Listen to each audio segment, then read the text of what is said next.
Dayaan umano sa SEA Games Boxing, kitang-kita naniniwala si Marcus Manalo bilang Secretary General ng Association of Boxing Alliance of the Philippines o ABAP na nagkadayaan sa SEA Games Boxing event matapos hakutin ng Thailand ang 14 sa 17 gold medal sa boxing. Isang gold medal lang ang napunta sa Pilipinas mula kay Yumir Felix Marcial.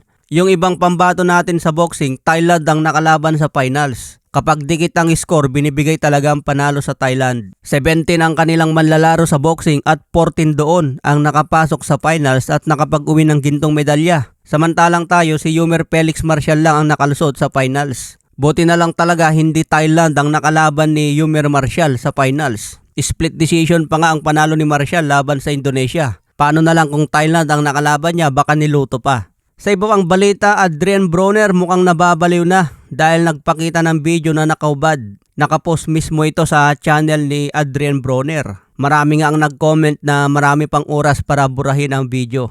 Pero hindi nga po ito binubura ni Adrian Broner. Malaki na ang nagbago sa karakter ni Adrian Broner. Hindi pa rin ito nagbabago, mukhang gumagamit pa rin ng gamot. 4 division champion itong si Adrian Broner at isa sa mga boksingero dati na napakayaman na. Pero hindi na-manage ng tama ni Broner ang kinita niya sa boxing. Kaya ngayon tinatawag na broke boxer na ito. Hindi na rin siya mabigyan ngayon ng magandang laban dahil hindi na siya seryoso sa boxing. Sa ibang banda, Rolly Romero may prediction sa laban ni Jake Paul versus Joshua. Naniniwala si Romero na hindi naman daw scripted ang laban na ito dahil susuntukin ka pa rin sa muka. Pero naniniwala si Romero na hindi raw ito ang katapusan ni Jake Paul. Hindi mo raw pwedeng patayin ang main character sa isang pelikula. Sa ibang banda, Alexandre Usyk naghahanda na rin sa muling pagbabalik. Sinabi nga ni Usyk interesado siya labanan si Deontay Wilder. Sabi naman ni Deontay Wilder tatanggapin agad ang offer laban kay Usyk basta magkasundo lang sa offer at negotiation.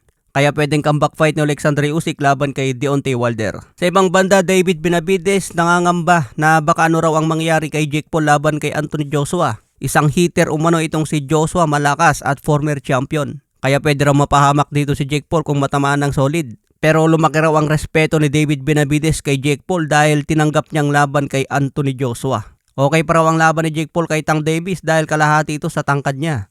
Kaya bilib na ngayon si David Benavidez sa tapang ni Jake Paul na umarap kay Joshua. Kaya abangan natin mamaya ang laban kung mapapahamak nga ba talaga si Jake Paul. Sabi naman ni Oscar De La Hoya, pwedeng magiging problema ni Anthony Joshua kapag tumakbo na itong si Jake Paul. Lalo na malaki ang ring na gagamitin sa laban nila. Pwede raw papagurin ni Jake Paul si Anthony Joshua, dadaanin na lang sa diskarte. Alam ng kampo ni Jake Paul na delikado sumabay kay Anthony Joshua dahil may one punch knockout ito. Tulad sa ginawa niya kay Francis Ngannou na former UFC heavyweight champion. Tinamaan lang ng isang suntok, plakda agad. Pwede rin mangyari ito kay Jake Paul kung tamaan na ng solid. Kaya naniniwala si Oscar De La Hoya na style make fight sa boxing.